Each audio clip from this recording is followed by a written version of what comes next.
ಪ್ರಿಯ ವಿದ್ಯಾರ್ಥಿಗಳೇ, ಯಾರೆಲ್ಲ P U C ಮುಗಿಸಿರೋಂಥ ವಿದ್ಯಾರ್ಥಿಗಳು ಅಂದರೆ ಸೈನ್ಸ್ ಇರ್ಬೋದು, ಕಾಮರ್ಸ್ ಇರ್ಬೋದು, ಆರ್ಟ್ಸ್ ಇರ್ಬೋದು, ಈ ಥರ ವಿದ್ಯಾರ್ಥಿಗಳಿಗಾಗಿ ಒಂದು ಎಕ್ಸಾಮ್ ನಡೆಯುವಂಥ ಎಕ್ಸಾಮ್ ಬಗ್ಗೆ ಇಂದು ಮಾಹಿತಿ ಕೊಡ್ತಾ ಇದ್ದೇನೆ. ಅದು ಯಾವುದು ಅಂದರೆ NCET ಅಂತೇಳಿ ಬರುತ್ತೆ, ನ್ಯಾಷನಲ್ ಕಾಮನ್ ಎಂಟ್ರೆನ್ಸ್ ಟೆಸ್ಟ್ ಅಂತೇಳಿ. ಇದು ಒಂದು ಇಂಟಿಗ್ರೇಟೆಡ್ ಡಿಗ್ರಿಗಾಗಿ ನಡೆಯುವಂಥ ಒಂದು exam. BSc BEd IIT college ಮತ್ತು NIT ಮತ್ತು RIE ಅಂತೇಳಿ ಒಂದು ರೀಜನಲ್ ಇನ್ಸ್ಟಿಟ್ಯೂಟ್ಗಳಲ್ಲಿ ನಡೆಯುವಂಥ ಒಂದು ಎಕ್ಸಾಮ್ ಆಗಿದೆ. ಇದು NCET ಅಂತೇಳಿ. BSc BEd ಇರ್ಬೋದು, ಇಲ್ಲ BA BEd ಇರ್ಬೋದು, ಸೈನ್ಸು, ಕಾಮರ್ಸು, ಆರ್ಟ್ಸು 3 ವಿಭಾಗದವರು ಬರೆಯೋಂಥ ಒಂದು ಎಕ್ಸಾಮು.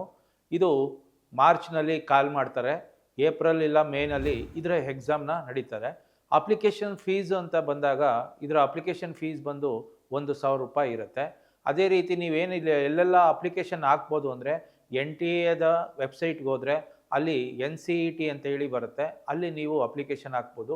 ಅಪ್ಲಿಕೇಶನ್ ಯಾರೆಲ್ಲ ಹಾಕ್ಬೋದು ಅಂತ ಬಂದಾಗ PVCನಲ್ಲಿ ಸೈನ್ಸ್ ಇರ್ಬೋದು, ಕಾಮರ್ಸ್, ಆರ್ಟ್ಸಲ್ಲಿ 60% ಹೆಚ್ಚಿರೋ ಅಂಥ ಎಲ್ಲ ವಿದ್ಯಾರ್ಥಿಗಳು ಈ ಎಕ್ಸಾಮ್ನ ತಗೋಬೋದು.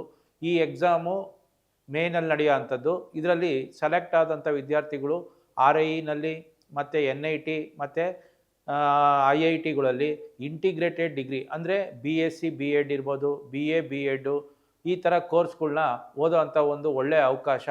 ಫೀಸು ಅಂತ ಬಂದಾಗ ವರ್ಷಕ್ಕೆ 20,000 ಇರುತ್ತೆ. ಅದೇ ರೀತಿ ಸ್ಟೈಫೆಂಡ್ ಅಂತ ಬಂದಾಗ ಪ್ರತಿ ತಿಂಗಳು ನಿಮಗೆ 800 ರೂಪೀಸ್ ಸ್ಟೈಫೆಂಡ್ ಕೊಡೋ ಅಂಥ ಒಂದು ಪದ್ಧತಿನೂ ಇಲ್ಲಿದೆ.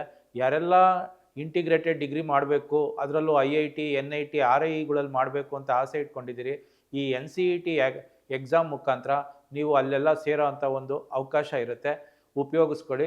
ಇದರ ಅಪ್ಲಿಕೇಶನ್ ಫೀಸೂ 1,000 ರೂಪಾಯಿ ಇರುತ್ತೆ, ಫೀಸು ಕಮ್ಮಿ ಇರೋ ಅಂಥದ್ದು.